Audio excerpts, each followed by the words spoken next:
Hello everyone! Sinusapan na ngayon at kailangan nating humanap ng maulam. Ayan, kumuha ako ng puso ng saging para gawing ulam ngayong hapunan. May naglaro pa. Sinabayan ko lang sandali yung anak ko ipaglaro. Ayan, bago yan ilaga, kailangan mo na balatan at kunin yung pinakaubod niya. Yan, pwede na yan hiwain. Kinain na pala namin yung puso ng saging, masarap pala.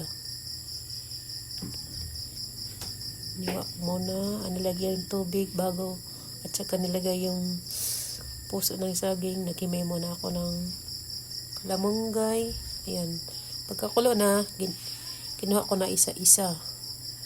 Piniga ko na yan, hindi ko na pinakita. Nagbalat ako ng carrots. Saka yan, piniga ko na.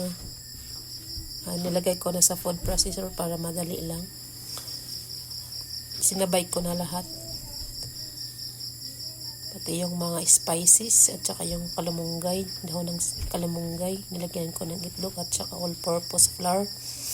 552 na. Medyo mabasa yan. Kasi nilagay ko yung sabaw niya. Nilagyan ko lang ng ingredients pampalasa. Minsan lang naman. Nagpainit na ako ng oil dyan. Tsaka pinirito na. Medyo basa siya, palpak. Pero okay na, makakain naman yan. Yan, kinuha ko na isa-isa. Makapaghanda na para sa hapunan. Lagyan ko ng ketchup. Sarap.